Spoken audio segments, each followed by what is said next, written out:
Bismillahirrahmanirrahim. Assalamualaikum warahmatullahi wabarakatuh. Waalaikumsalam. Waalaikumsalam Waalaikumsalam warahmatullahi wabarakatuh. Wabarakatuh. Yang kami hormati dosen publikasi karya ilmiah dan seluruh rekan-rekan sekalian, para mahasiswa PJJ PAI, IAIN Syekh Nurjati Cirebon, khususnya di kelas A. Mohon izin berkenaan dengan presentasi hari ini, saya akan mencoba untuk mempresentasikan khususnya hasil daripada UTS kemarin ya, Bapak Ibu semuanya. Mohon nanti dikaji bersama apakah hasil UTS kemarin itu sudah sesuai dengan yang dimaksudkan oleh Pak dosen. Sebelumnya saya mohon izin untuk share screen.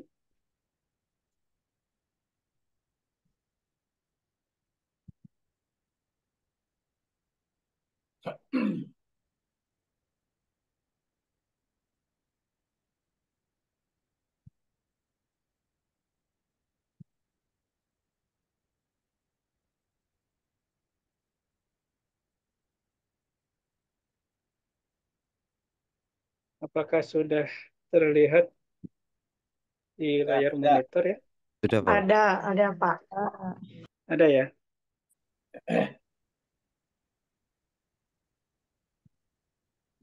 Jadi ini adalah eh, hasil ulangan tengah semester kemarin yang saya kerjakan dan sudah diunggah di portal.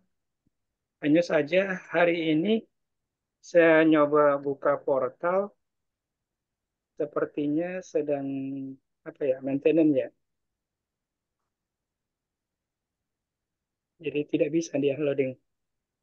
Jadi tidak bisa membuka secara full barangkali ya.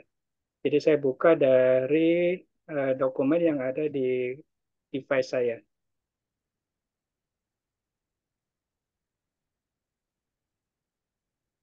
Judul yang saya ambil dari karya ilmiah ini, karena kebetulan kemarin itu adalah karya ilmiah non penelitian ya. Jadi yang saya apa namanya jadikan Ya, judul ya, ini adalah ya.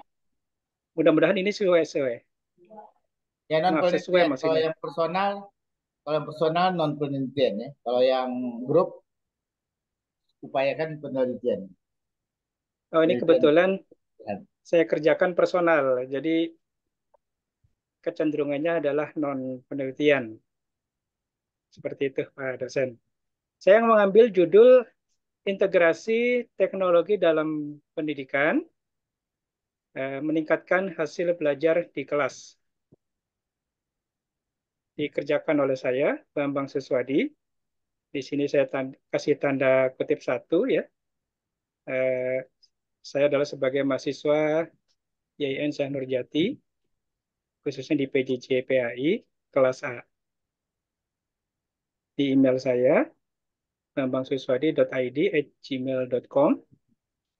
Selanjutnya, di bawahnya adalah abstrak.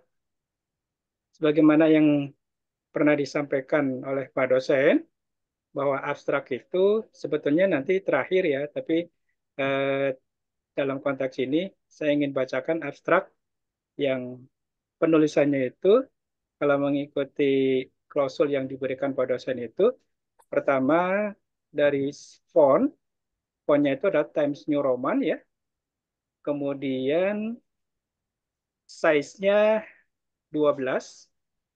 Sebentar saya coba buka yang doc ya, jadi biar biar kedetek. Saya coba yang doc aja bukanya.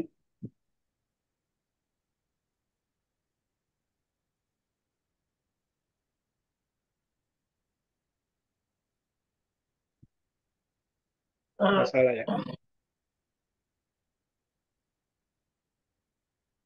Oh, ini dia.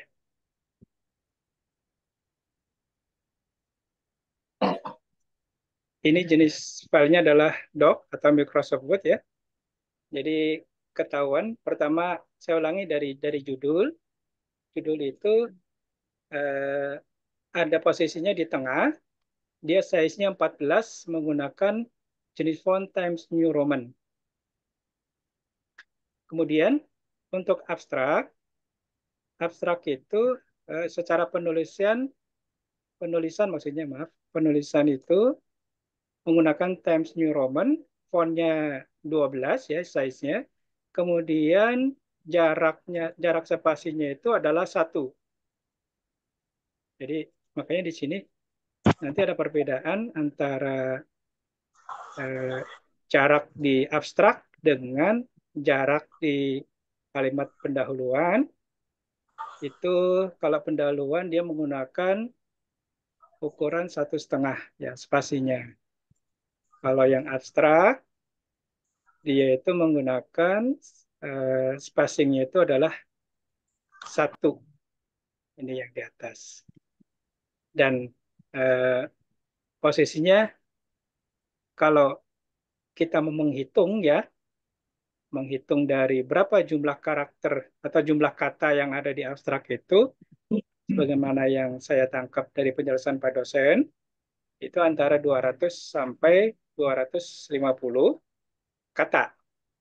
Nah, sekarang kita cek dari mulai pertama di sini sampai dengan terakhir, itu berapa kata yang kelihatan di sini. Di pojok kiri bawah. Sebentar saya naikkan dulu ininya.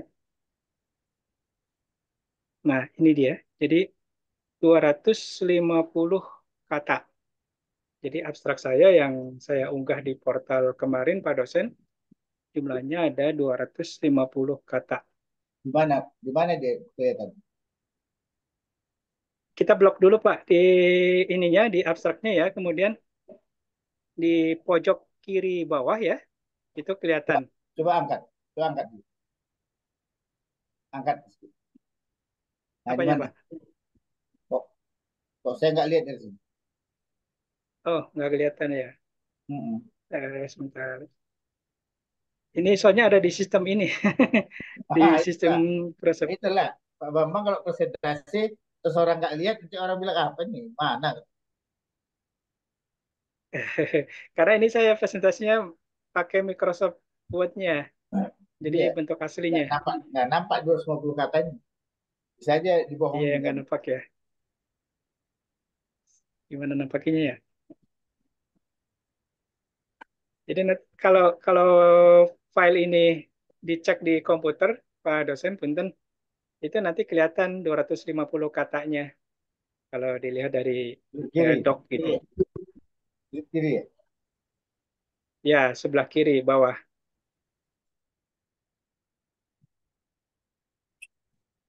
Abstrak ini menggambarkan isi daripada penelitian yang saya tulis. Dari mulai pendahuluan, kemudian rumusan masalah dan isi daripada karya tulis ini semuanya terakomodir ya di abstrak yang 250 kata tersebut. Makanya di dalam abstrak itu selalu dibarengi dengan keyword atau kata kunci. Nah, kata kuncinya di sini adalah karena saya mengambil judul integrasi teknologi dalam pendidikan, maka di sini kata kuncinya yang pertama integrasi teknologi, kemudian pendidikan, hasil belajar, dampak, dan strategi efektif. Mohon izin saya bacakan abstraknya, Pak dosen. Saya besarkan. Nggak usah, nggak usah, Oh, nggak usah. nggak usah. Intinya aja apa yang mau.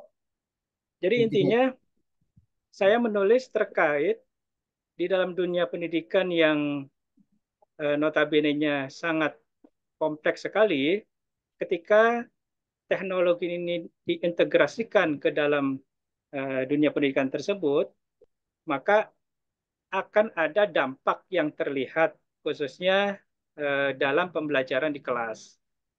Namun dalam pengintegrasian teknologi di sini tentu tidak semudah membalikan telapak tangan karena tetap ada tantangan-tantangan yang harus kita hadapi.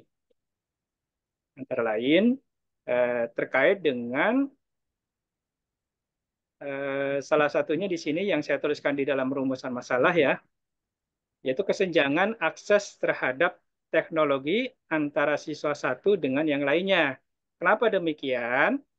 Karena tentu karena kebetulan saya ngambil sampel di atau istilahnya lokasi penelitiannya di tempat kami mengajar ya, yang stratanya itu tidak sama, bahkan kecenderungannya adalah kelas menengah ke bawah, maka di sini terlihat sekali perbedaannya ada yang siswa berlatar belakang ekonomi yang cukup, ya, artinya untuk terkait integrasi teknologi itu dia fine-fine saja ya. Ada juga yang dengan dengan adanya teknologi ini masuk, dia merasa keberatan karena secara ekonominya dia ada di bawah ya, artinya buat kebutuhan yang primer saja dia agak berat gitu, apalagi dengan kondisi ditambah dengan harus mengakses teknologi informasi. Maka saya uraikan eh, rumusan masalah di sini, bagaimana mengatasi kesenjangan akses terhadap teknologi di antara siswa-siswa dari latar belakang ekonomi yang berbeda. Karena ini adalah merupakan temuan yang sering kali terjadi di dalam sekolah yang notabene-nya kelas menengah ke bawah. Ada juga rumusan masalah yang terkait dengan SDM atau guru atau regulasi regulasi pendidiknya. Karena ternyata dengan pengintegrasian teknologi ini di kelas, tentu yang paling pertama ada di garda terdepan itu adalah guru. Maka pertanyaannya, guru ini siap atau belum gitu tuh dalam mengadopsi dan mengintegrasikan teknologi dalam proses pembelajaran. Nah, ini juga menjadi satu satu masalah ya, karena jujur saya menemukan tidak semua guru itu memahami dunia baru. Jadi di awal-awal itu eh, yang paling pertama pertama ditekankan adalah gurunya. Bahkan ada beberapa guru yang ya mungkin kalau secara faktor usia memang udah boleh dibilang udah sepuh ya, karena dia udah kepala 5 barangkali ya, 50 lebih gitu tuh. Megang mouse itu dia nggak ngerti caranya gimana megang mouse. Baru megang doang ya, belum belum mengoperasionalkannya gitu. Jika di sini timbullah satu perencanaan atau satu pemikiran untuk membuat sebuah strategi yang efektif untuk bisa memastikan bahwa penggunaan teknologi benar-benar mampu meningkatkan hasil belajar di kelas. Jadi kemarin itu saya membuat tulisan ini karena semata-mata ini menjadi bahan ya, khususnya di sekolah kami, bagaimana membudayakan teknologi ini menjadi sebuah kebutuhan yang mendasar dan menjadi satu kebutuhan yang sudah saatnya sudah saatnya kita sebagai seorang guru, sebagai seorang pendidik itu mampu mengoptimalkan penggunaan teknologi informasi dalam rangka eh, apa namanya mengembangkan hasil belajar siswa di kelas. Maka dari rumusan masalah tersebut ada satu tujuan yang kami tulis di dalam karya ilmiah ini. Yang pertama, bagaimana menganalisis faktor-faktor yang mempengaruhi kesenjangan akses terhadap teknologi di kalangan siswa-siswa. Jadi artinya karena tadi berangkat dari siswa-siswa yang berbeda ya, ada yang mampu, ada yang tidak mampu, ada yang belum mampu, maka ini menjadi tantangan bagi kita semuanya sekaligus kita menganalisis faktor-faktor apa saja yang mempengaruhi kesenjangan tersebut, sehingga nanti pemerataan khususnya kepada siswa ini bisa diatasi dengan baik. Tujuan yang kedua, tentu kita akan membahas strategi-strategi yang dapat digunakan untuk meningkatkan kesiapan guru dalam mengadopsi dan mengintegrasikan teknologi dalam pembelajaran. Jadi di samping siswanya juga harus kita pikirkan bagaimana strateginya yang efektif, kita juga harus menyiapkan SDM khususnya para garda terdepan yaitu guru. Karena mereka lah nanti yang akan langsung ya, bersentuhan dengan siswa-siswi yang ada di kelas masing-masing. Selanjutnya, yang ketiga ini sebagai sebuah tujuan karya tulis ini, kita mampu mengidentifikasi strategi-strategi efektif untuk memastikan bahwa integrasi teknologi dapat meningkatkan hasil belajar secara signifikan. Jadi ini yang sering saya sebutkan sebagai sebuah goal setting ya. Jadi ada input tentu ada output, ada income tentu ada outcome. Nah, itu yang dimaksud daripada ada program perencanaan integrasi dunia teknologi pendidikan ke dalam dunia pendidikan ini. Tentu kita harus bisa membuat sebuah goal setting terkait dengan hasil belajar yang signifikan. Jadi artinya kalau hasil belajar tidak berpengaruh, yaitu percuma saja. Makanya dalam konteks ini kita mencoba untuk membuat perencanaan-perencanaan, mengidentifikasi strategi-strategi yang efektif, karena pastinya dengan integrasi teknologi tersebut, tentu hasil yang bagus, hasil yang signifikan, itulah yang menjadi goal setting yang selalu kita harapkan. Selanjutnya, karena kebetulan kemarin tugasnya hanya diminta untuk membuat judul, kemudian abstrak, kemudian latar belakang, dan rumusan masalah serta tujuan, sehingga isi dan sebagainya belum belum dilanjutkan Pak dosen. Ya, ya Jadi saya kira demikian sesuai yang diminta ya. presentasi singkat dari saya. Mohon arahan dan bimbingan. Terima kasih. Ya, secara umum udah memenuhi syarat ya untuk karya ilmiah non penelitian ya. 200 sampai 300 boleh ya kata ya. Ya 250 kata kata Pak. Bisa dilihat di aplikasi tadi ya. Word ya di Word ya. Iya Pak, di Ya, Word Pak. Di bisa, pojok bisa, kiri bawah. ya, bisa dicek ya. Itunya nanti di blok dulu, kemudian Untuk bisa untuk kata dilihat. kuncinya dua aja ya. Kok usah terlalu banyak kata kunci. Kata kuncinya terlalu banyak. Judulnya bisa bisa ini ya. Biasanya ya setiap ini saya udah lihat tulisannya. Biasanya untuk kata kunci tidak terlalu banyak, dua kata kunci aja ya. Eh, Tentunya karena judulnya juga tadi, judulnya itu juga bisa disingkat sebetulnya. Apakah dia pemanfaatan teknologi ataukah peran teknologi atau pemanfaatan untuk hasil belajar apa? Kalau di sini kan semua rata-rata saya lihat nih penguatan pembelajaran sejarah melalui hasil penelitian sejarah, ya, misalnya. Pengembangan perangkat pembelajaran geometri berdasarkan teori Panhay misalnya. Jadi ada lebih mengerucut dia ya kalau sebuah tulisan. Jadi kalau bapak itu kan mau kemana itu kan kelas apa gitu. Nah, jadi dikerucutkan lebih spesifik lah gitu.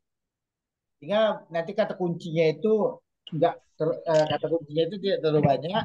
Yang kedua nanti di pembahasan tidak terlalu banyak juga subtopik yang mau dikembangkan. Ya, misalnya mengefektifkan pembelajaran mata kuliah statistik dasar menggunakan multimedia. Nah, Bapak lebih mendekati ini kan. Peran teknologi itu kan multimedia. Jadi bisa aja mengefektifkan pembelajaran apa gitu. Dengan menggunakan multimedia untuk meningkatkan motivasi hasil belajar siswa misalnya. Jadi dia mengefektifkan pembelajaran apa, mata kuliah apa.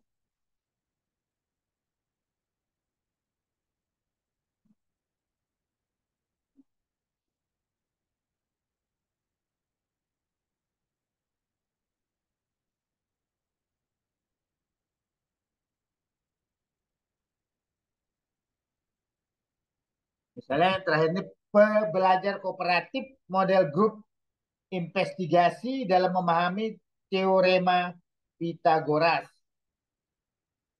oleh siswa kelas MTS Palu. Jadi gitu Pak, Pak apa ya Pak Bambang. Jangan kita terjebak dengan judul itu nanti menuntut celah-celah orang mempertanyakan banyak hal pada kita. Jadi dikerucutkan aja. Bidang Bapak misalnya olahraga kayak saya. Saya nggak bisa bilang meningkatkan prestasi olahraga. Nggak bisa. Saya harus milih. Apakah kecepatan, misalnya, apakah ketepatan dalam melempar, apakah kecepatan dalam lari. Ya, jadi saya nggak dilarikan orang kemana-mana. Prestasi olahraga, olahraga yang mana? Kata ini bapak ini bingung aja. Kan repot saya. Nah, jadi kalau membuat karya ilmiah itu harus lebih mengerucut dia ke persoalan yang lebih spesifik, lebih khusus, lebih sempit dipersempit supaya tidak apa ya eh, ya pertama kita nanti disibukkan oleh pembahasan yang kan ada definisi operasional Pak Bambang. Definisi operasional itu nanti kan ditanya itu. Definisi operasional itu misalnya Bapak mengenai integrasi teknologi. Nah, integrasi teknologi itu yang diartikan apa? Definisinya apa? Nah, pendidikan apa? Kelas-kelas mana? Kan repot, Bapak. Apalagi kalau di S2 ya, harus ada itu yang namanya definisi operasional. Setiap yang berkaitan dengan judul, setiap yang berkaitan dengan istilah, maka harus ada definisi operasional. Harus ada ukuran pembatasannya. Harus ada terminologi yang jelas tentang konsepnya. Sehingga Bapak tidak ngawur kemana-mana. Itu intinya. Jadi makanya kalau memilih judul itu memang bisa berangkat dari ide yang mau dikemukakan, bisa juga dengan adanya data yang terbatas dan dilihat ada masalah, ada gap antara teorinya dengan prakteknya atau antara apa namanya eh, eh, yang diinginkan dengan yang fakta di lapangan, misalnya. Ketersediaan dengan yang diharapkan, misalnya. Kesenjangan antara konsep teori dengan praktek. Misalnya. Jadi gitu Pak Bambang. Coba lihat judul Pak Bambang. Kita lihat judul Pak Bambang.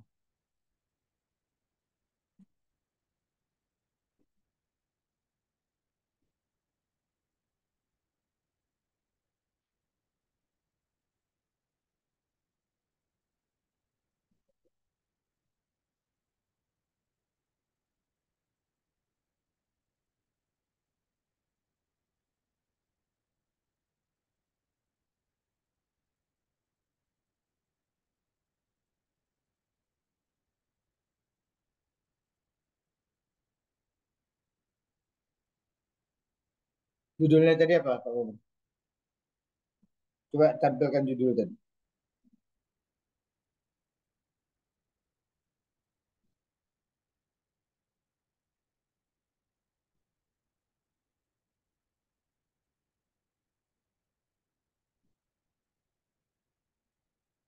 Nah,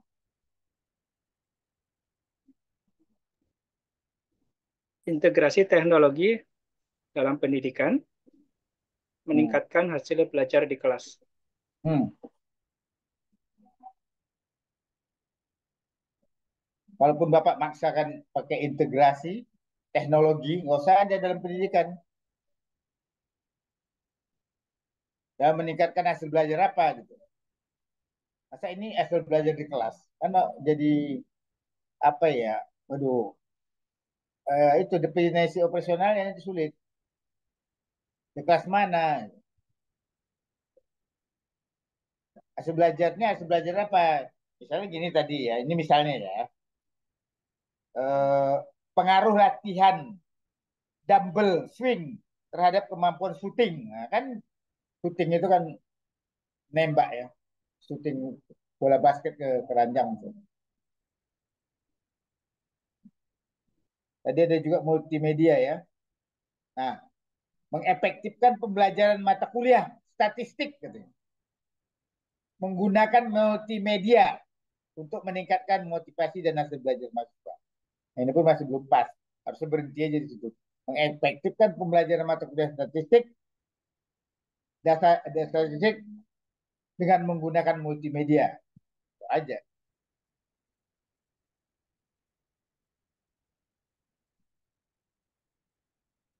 Jadi integrasi teknologi dalam pendidikan. Kalau meningkatkan hasil belajar kan terlalu umum ya. Misalnya integrasi teknologi meningkatkan apa ya misalnya ya? Membaca atau apa? Membaca lah, membaca Al-Quran atau apa ya? Kan bisa juga pakai pakai bantuan teknologi kan? Bisa kan? Bisa. Nah, jadi maksud saya Pak Bambang lebih spesifik aja, spesifik ya. Nanti Pak Bambang enak di nulisnya. Kalau Pak Bambang akhlak misalnya akhlak, Pak Bambang ada misalnya referensi oh di Jepang itu akhlak pendidikan karakter itu Pak Bambang bisa ngambil teorinya itu kan gitu. Di Eropa teorinya ada. Barangkali itu Pak Bambang.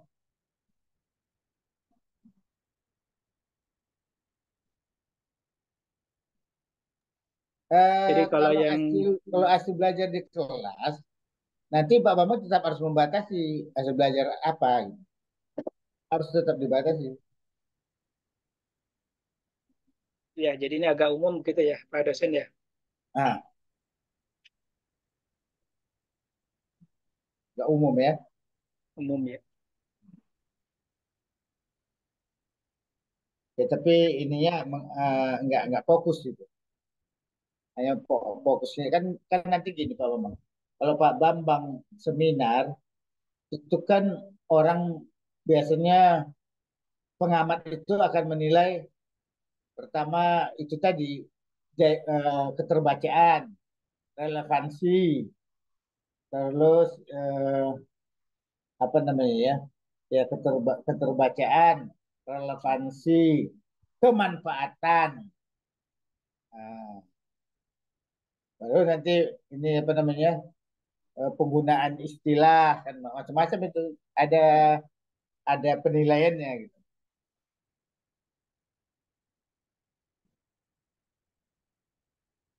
Jadi kalau terlalu umum itu kelemahannya di situ. Di kata kunci coba, kata kuncinya jadi banyak sekali ya. Nah, integrasi teknologi, pendidikan, hasil belajar, masih nggak pernah. Coba aja lihat kata kunci orang ya. Saya ngeliat beberapa tulisan kata kunci, termasuk beberapa tulisan saya yang lolos, ya udah lolos ya. Artinya sudah pasti diedit. Gitu.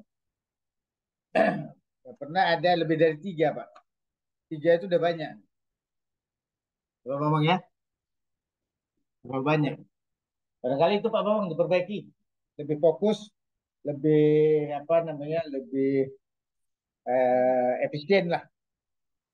Nanti Pak Bambang sendiri yang setengah mati nih, integrasi teknologi, pendidikan, hasil belajar, dampak lagi strategi efektif, jangan.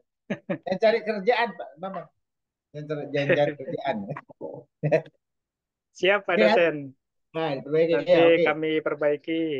Ya, buat ke depannya. disederhanakan. Saya kan Siap. nggak mau mempersulit Bapak. Nanti dibilang orang, Pak Wira ini nggak diperiksa pekerjaan Pak Bambang. Masa dipersulit aturan. Nah, kan saya juga yang kena. Oke, mantap. Terima kasih. Udah berani tampil, udah bisa nilainya A minus. A plus, Pak.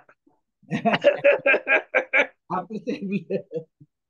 Eh, yang lain ada yang mau tampil, silakan. Pak Bambang selamat Baik, dia. Pak. Terima kasih. Selamat dia meniti sidratul apa? Sidratul apa? Sidratul mustaqim. Sidratul Muntaha. Sidratul muntaha. Ya, yang lain. Kalau ada yang lain silakan. Volunteer ya, saya bilang volunteer aja. Volunteer tuh ya siapa berani maju maju. Pak Jaki ada nggak ya Pak Jaki? Ya biar Pak Nurholis Majid ada. Mas Pak Nur, Nurholis, silakan Mas Nur. Nurholis. Ibu Mas Siti Nurholis. Eroh, Ibu Siti Eroh, silakan. Bu Dini Widiati, silakan. Pak Aos Kausar, silakan. Efirawati, silakan. Izin Pak dosen, saya masih di puskesmas lagi nungguin ibu lagi sakit. Oh iya iya iya. Iya iya. Siapa ini? Siap, Siapa yang sakit? ya, ibu. Ibu dari siapa ini? Yang ngomong siapa? Pak Aos Kosa sih, Pak. Pak Kosan?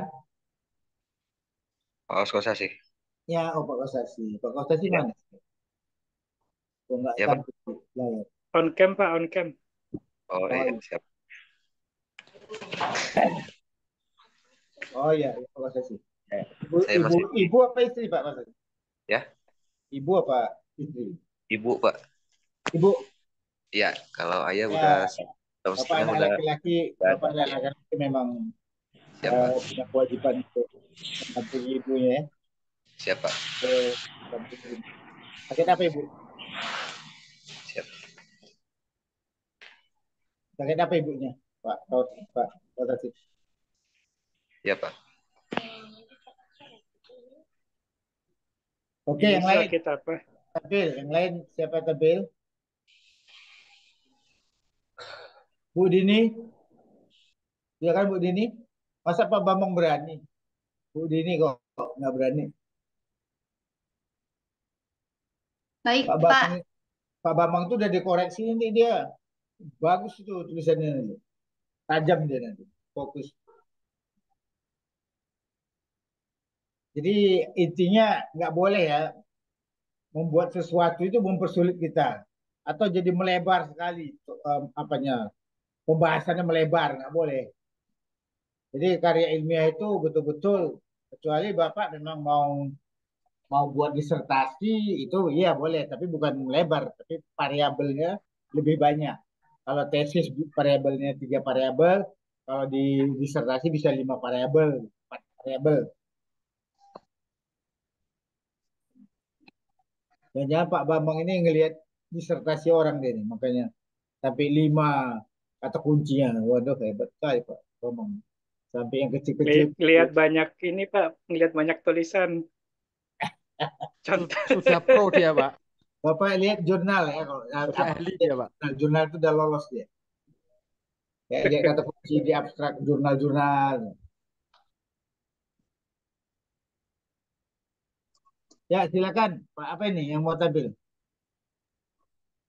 Bu Nidi, emang enggak Bu Dini? Hadir, Pak. Nah coba Bu Nini tampil Bu Nini. Baik, Pak. Nah mainkan Bu. Baik. Apakah saya harus share screen juga, Pak? Nah Harus, harus. Harus. Biar iyalah. dilihat. Saya coba ya, Pak, untuk share screen terlebih dahulu. Oh iyalah share screen dah. Share. Ibu pakai laptop kan? Iya, Pak. Saya Nah, pakai laptop ya bisa. dan HP juga sebenarnya. Oh ya.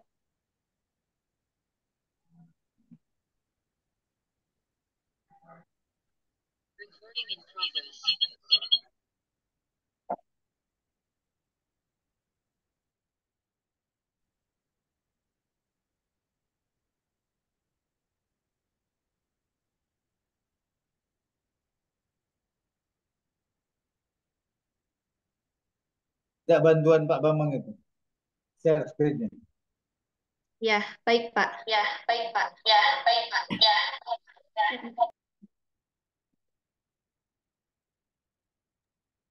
Jadi ini audio yang di laptop di silent aja. Kalau pakai dua device mah.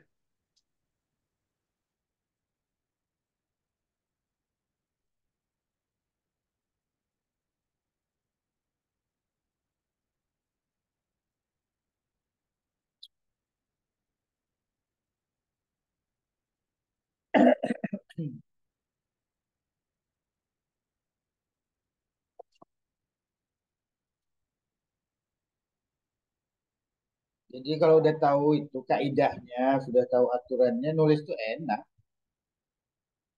Cuma itu tadi kadang-kadang kita berpikir terlalu rumit, terlalu melebar, nggak membatasi diri, ya repot juga.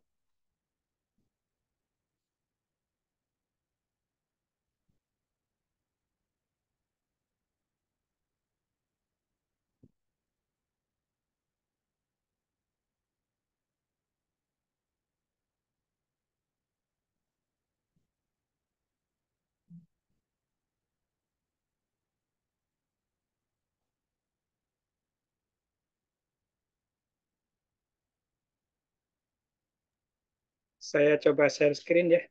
Punya Bu Dini, boleh? Siap, Bapak.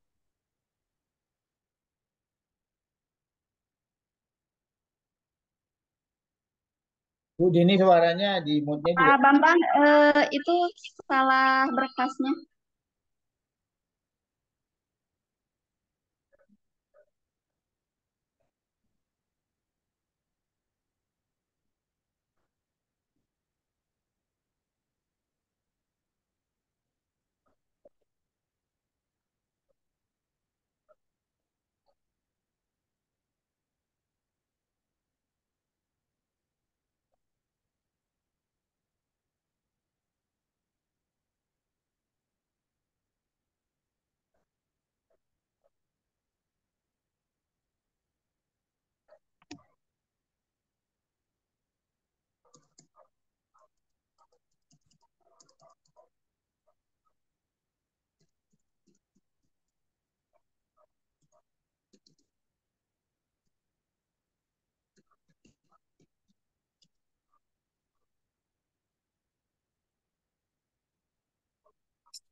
Sudah saya kirim, Pak.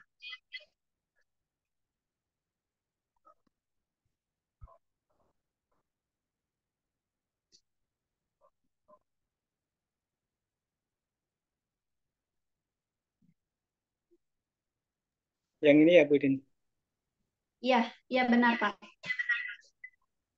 Silakan. Terima kasih kepada Pak dosen untuk kesempatannya. Izinkan saya mempresentasikan hasil dari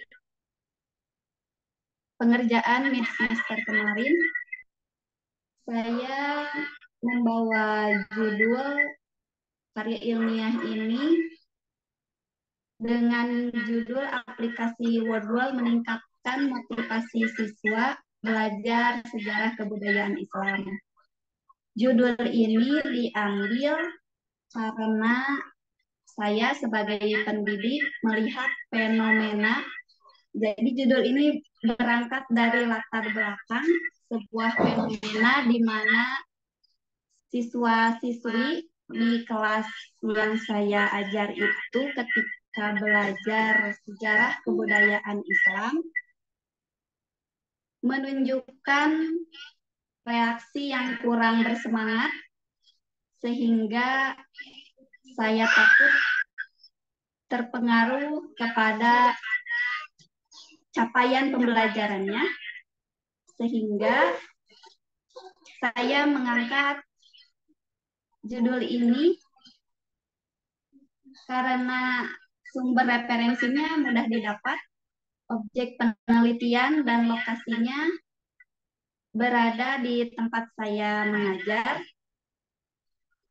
dan dibutuhkan oleh subjek lingkungan di daerah saya, terutama di lingkungan tempat saya mengajar.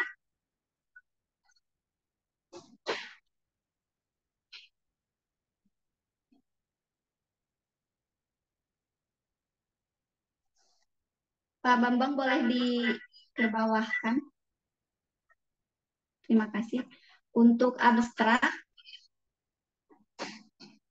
saya akan cek dulu untuk kata yang dipakai. 103 kata yang dipakai di dalam abstrak dengan 3 kata kunci. Untuk penulisannya saya sudah berusaha sesuaikan dengan apa yang diinstruksikan oleh Pak dosen dalam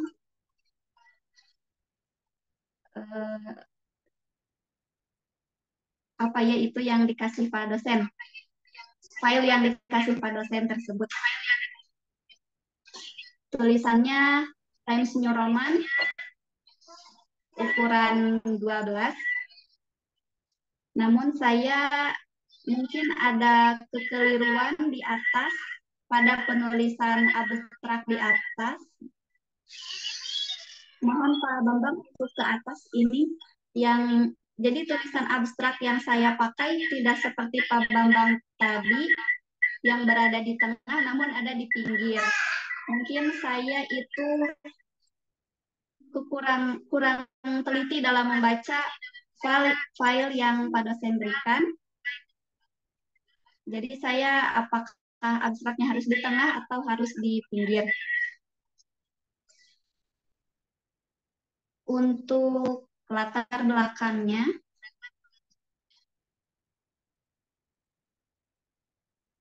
oh ya, untuk spasi sudah saya ikuti sesuai petunjuk yang diberikan dalam file yang Pak dosen berikan, yaitu spasinya 1.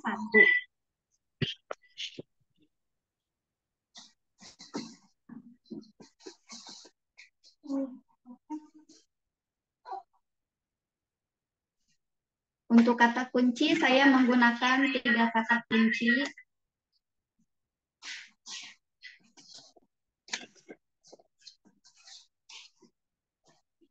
Yaitu media interaktif, motivasi siswa,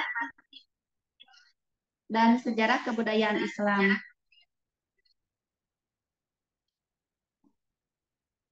Karya ini jadi dibuat untuk kita kembangkan dan kita berdayakan serta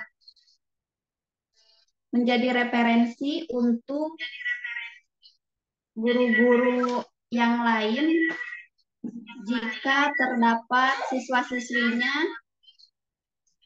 ketika belajar terlihat kurang motivasi atau kurang interaktif dalam pembelajaran. Jadi di dalam karya tulisan ini membahas tentang aplikasi Wordwall yang dapat meningkatkan motivasi siswa, di mana siswa tidak lagi merasa jenuh pada pembelajaran, apalagi pembelajaran sejarah kebudayaan Islam, di mana banyak tulisan cerita-cerita yang jika salah memilih metode pembelajaran dan media pembelajaran, maka siswa akan mengantuk dalam pembelajaran, tidak antusias, dan ditakutkan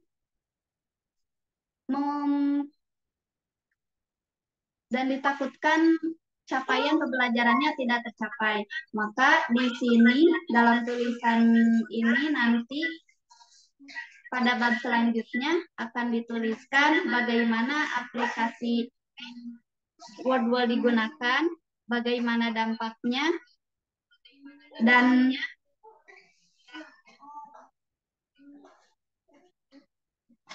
bagaimana aplikasi Wordwall tersebut mempengaruhi motivasi siswa dalam belajar. Terima kasih Pak dosen. Seperti itu hasil pengerjaan saya pada tugas mid semester kemarin yang telah dikirimkan ke portal. Mohon itu.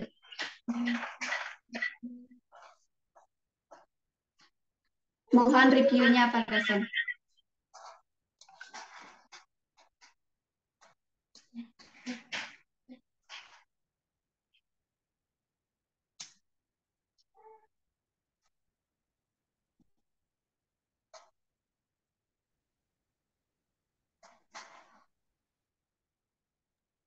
Pak Bambang,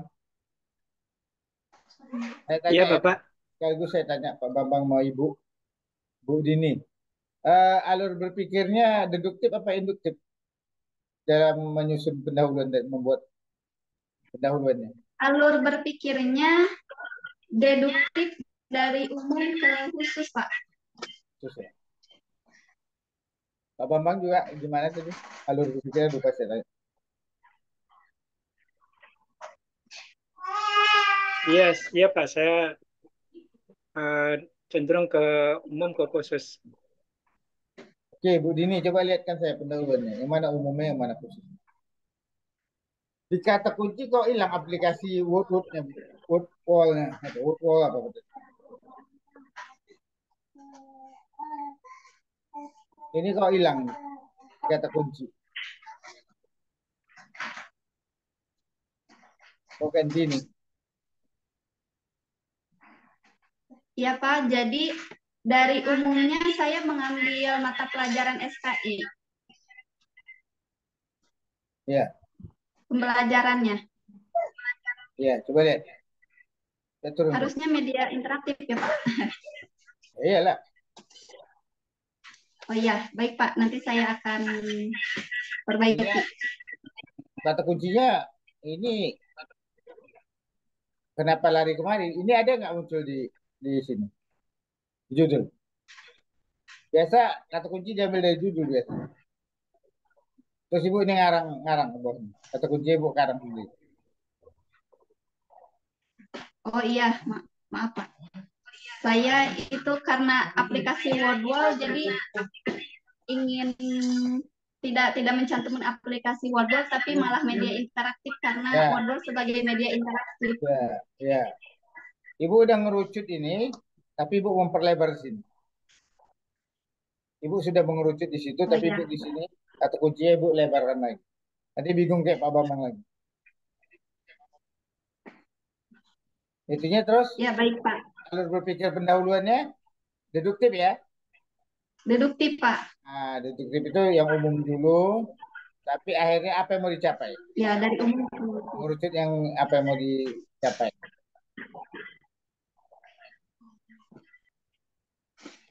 Tapi kalau yang induktif, yang khusus-khusus dulu, lantas ditutup dengan yang umum. Gitu. Ibu ya, Ya baik Pak. baik ya. Oke, saya konsisten ya, jangan jangan kalau nanti nggak konsisten, ibu mau ngirim tulisan ke satu lembaga yang yang menghimpun tulisan-tulisan ilmiah masuk lubang sampah dia. Dia lihat gini judulnya udah kata kuncinya berbeda dengan judul dibuangnya, nggak bisa lolos dari seleksi awal ya. Jangan sampai seleksi awalnya tulisan kita udah ditolak. Apalagi kalau dia tulisan yang berbayar ya, yang ada honornya. Rugi kita kalau eh, tidak lolos. Biasanya kan gini Pak Bambang, Bu Dini. Saya beberapa kali ngirim tulisan itu insya Allah lolos ya. Insya Allah lolos.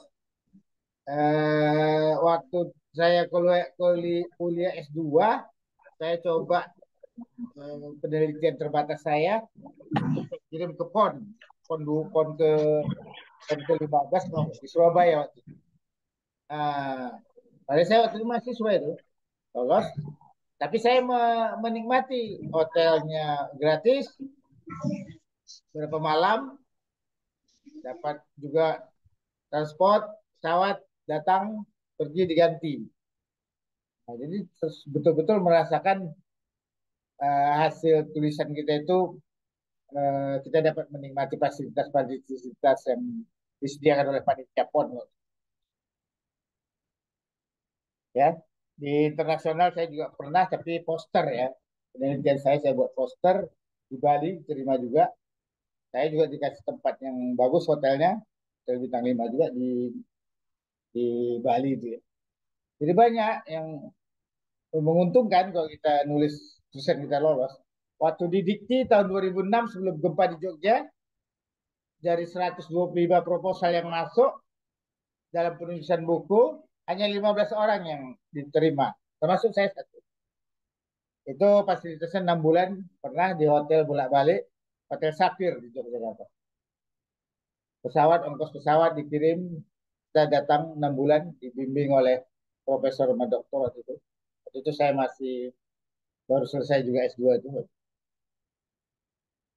Jadi dalam seleksi itu saya mengalahkan banyak doktor, dan saya salah satu buku yang diterbitkan oleh Dikti waktu itu. Jadi banyak manfaatnya, banyak apa namanya implikasi pengalaman, duit, dan menikmati fasilitas hotel berbintang dengan menu makanan hotel ya lah. Kan itu Pak Bambang kan. Jadi kalau anak murid saya juga harus lebih jago dari saya lah, bisa merobos apa namanya seleksi kompetisi nasional, tingkat nasional.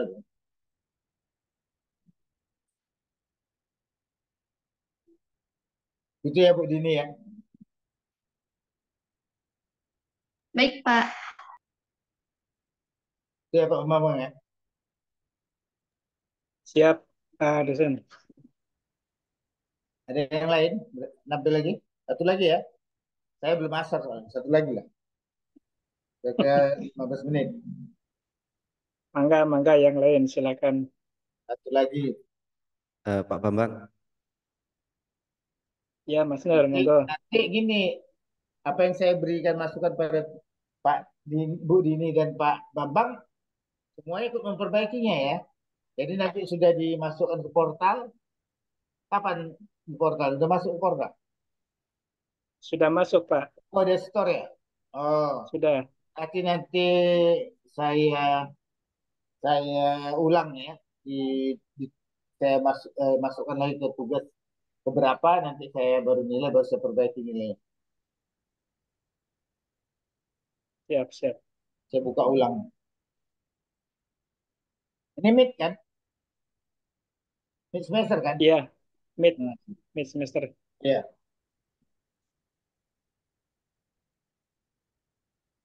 Jadi semua ikut menyesuaikan sesuai masukan saya pada Pak Bambang dan Bu Dini. Jangan ikut sarannya Pak Bambang, repot sama Bu Dini.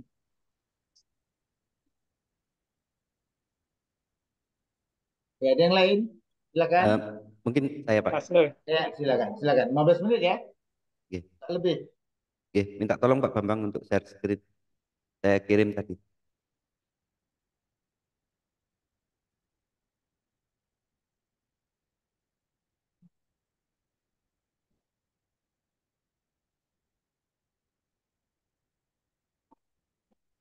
Sebelum saya lupa ya, Pak Bambang, Bu Dini, dan teman-teman semua, Kalau Bapak merasa lemah ya, waktu Bapak menuangkan, kan banyak orang itu dia idenya banyak, ya, bukunya banyak, bacanya banyak, referensinya banyak, tapi dia di ejaan EED dan tata bahasanya kurang bagus. Nah, itu tulisan itu masukkan dulu kepada orang ahli bahasa supaya diedit. Kalau udah diedit baru Bapak perbaiki baru jadi tulisan yang bagus tuh.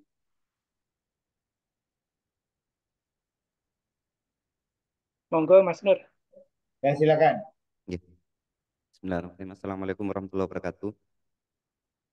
Untuk tugas mid semester kemarin, untuk judul yang saya ambil adalah meningkatkan keterampilan berpikir kritis melalui penerapan pembelajaran berbasis proyek kelas matematika MTS Anuru Tirtoyudo.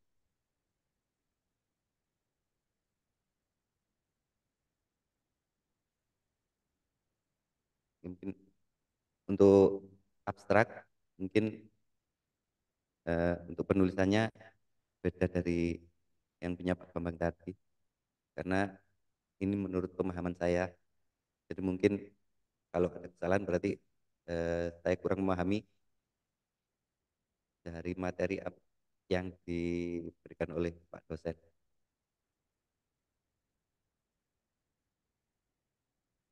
Jadi untuk abstrak terdiri dari 60 kata. Dengan untuk kata kunci, saya ngambil dua kata kunci, yaitu pembelajaran berbasis proyek dan keterampilan berpikir kritis.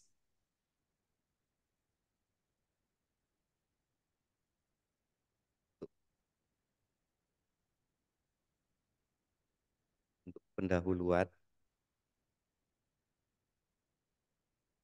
penerapan pembelajaran berbasis proyek jadi salah satu pendekatan yang menjanjikan untuk meningkatkan keterampilan berpikir kritis siswa.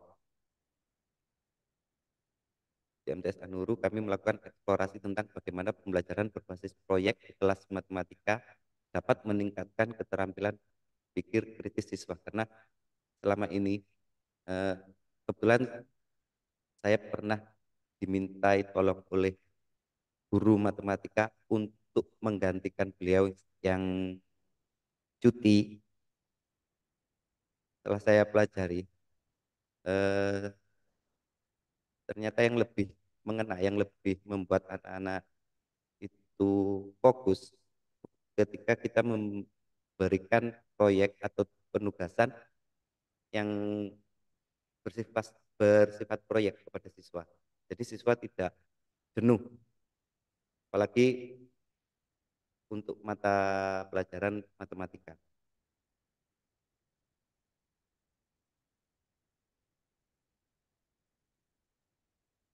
Ini untuk latar belakang.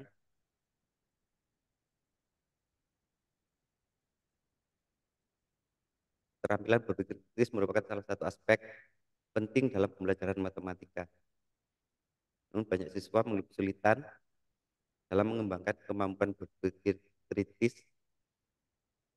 Pembelajaran matematika yang konvensional seringkali lebih menekankan pada penghafalan rumus dan prosedur daripada pemahaman konseptual dan penerapan dalam situasi nyata.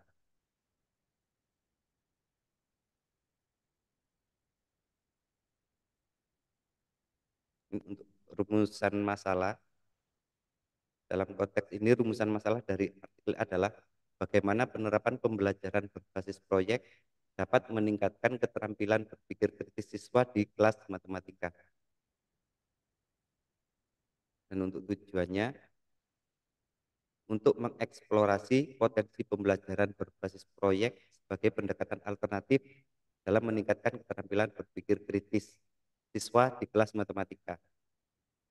Juga untuk memberikan wawasan tentang implementasi praktis PJBL dan dampaknya terhadap pembelajaran matematika dan pengembangan keterampilan berpikir kritis siswa.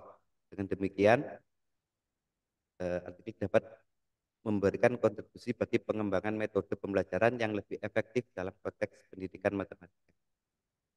Mungkin itu, mohon koreksi Pak dosen. Terima kasih. Assalamualaikum warahmatullahi wabarakatuh.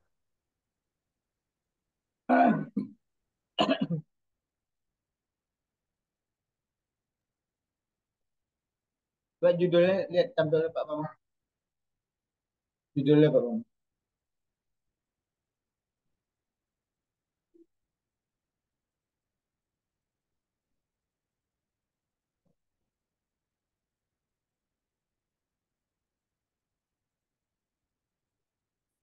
Ini kelas matematik ini kelas apa maksudnya? Eh, Maksudnya mata pelajaran matematika di MTS Anur gitu Pak.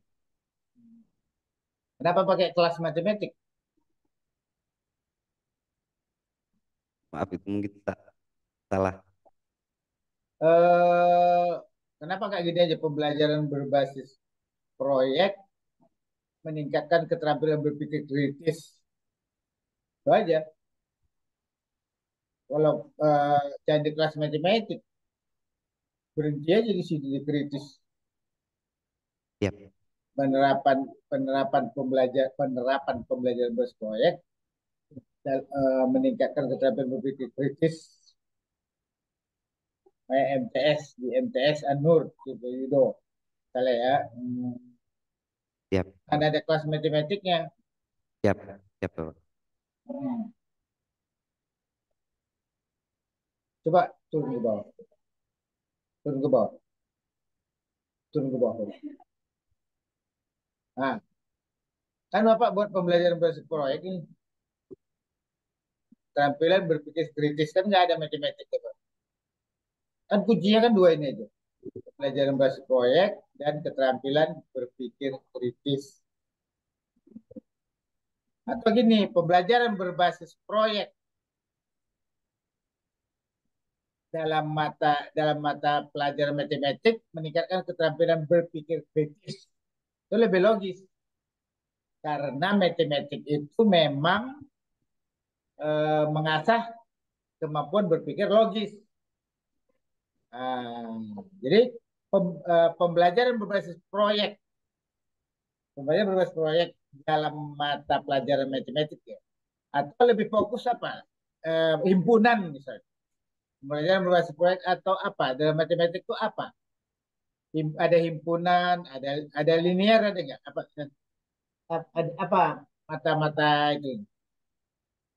Topik-topiknya apa? Nah, pilih matematik itu memang mengasah keterampilan berpikir kritis gitu. Saya pernah buat judul gini. eh, karena kita melihatnya teorinya ya. Teorinya itu misalnya begini. Saya pernah membuat suatu tulisan karya ilmiah ini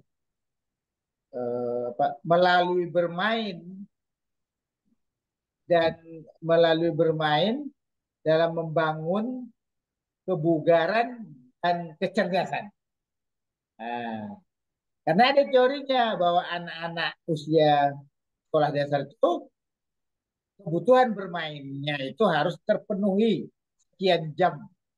Misalnya ada di Jepang, pendidikan Jepang itu banyak bermain. Jadi bukan pemberian PR gitu, tapi bermain. Bermain konsep itu dikemas dalam bermain. Konsep keterampilan itu dikemas dalam bentuk bermain. Nah, bermain ini harus bergerak. Nah, sehingga saya membuat melalui melalui bermain meningkatkan kebugaran atau kesehatan fisik ya, kebugaran fisik dan kecerdasan. Nah, melalui bermain, fokus itu. Orang baca terus, oh, Bapak ini berarti menggunakan bermain untuk memperoleh kebugaran karena bergerak, kecerdasannya karena memang kalau sudah passion, sudah senang orang, maka apapun dia lakukan untuk meningkatkan keterampilannya. Nah, jadi kalau matematik itu dia passion, dia senang, maka pembelajaran berbasis proyek dalam himpunan matematik dapat meningkatkan keterampilan berpikir kritis, MTS atau aliyah ini gitu. Ya. Fokus saya Pak. Jadi nggak bertele-tele orang langsung tahu, oh Bapak ini mau meningkatkan pembelajaran berbasis proyek himpunan dalam matematik untuk meningkatkan keterampilan berpikir kritis. Kan gitu kan? Iya. Bapak milihnya itu berbasis proyek itu betul-betul mata pelajaran matematiknya yang bisa membuat orang berpikir kritis, cermat, ya kan? Cermat, mungkin fokus sekali atau bagaimana. Pilihlah materi itu, tapi ujungnya Bapak tahu bahwa anak-anak yang bisa menyelesaikan soal-soal matematik sambil bermain atau apa, ini meningkatkan. Ini aliyah, kalau aliyah boleh, kalau SD jangan yang rumit-rumit. Kalau SD itu tetap melalui bermain konsepnya. Nah, itu gitu Pak ya. Siap. Jadi dibenahi dulu apa ini, Siap, Bapak. judulnya dan kata kuncinya. Nah, kali itu sementara ya dari saya untuk teman-teman semua. Semoga teman-teman punya baca lagi PowerPoint-nya ya, teman-teman lebih terampil dalam menulis ya. Sehingga nanti kalau tulisan itu dikirim ke satu editor untuk menseleksinya, maka tulisan Bapak Ibu itu lolos ya. Jadi jangan sampai orang baca judulnya udah nolak Pak Bambang. Jadi kalau misalnya judul proposal untuk tulisan buku saya itu dulu nggak bagus, ditolak, berarti seleksi pertamanya udah ditolak, masuk. Tapi begitu mereka tertarik dengan judul dan masuk akal judul itu, ada apa? Ada landasan teorinya, ada rujukannya, maka bisa itu diterima untuk buku atau untuk jurnal atau untuk seminar atau untuk konferensi baik nasional maupun internasional. Barangkali itu sementara dari saya. Terima kasih atas apa namanya rela untuk jadi volunteer. Mudah-mudahan ini bisa menambah ilmu, menambah keterampilan bapak-bapak dalam menulis karya ilmiah. Saya kembalikan ke Pak Bambang dan di screenshot nanti dikirim ke saya absensinya Pak Bambang dan juga materi Baik, Pak dosen. absensinya dan materi yang dipresentasikan, berarti materinya Pak Bambang, materinya Bu Dini, materinya Pak apa? Nurholis. Hah? Yang ketiga Nurholis. Pak Mukil, Pak Nurholis ya. Pak Nurholis. Ya, silakan. Ditutup Pak Bambang. Baik, terima kasih Pak dosen atas bimbingan dan arahan yang telah disampaikan kepada kami.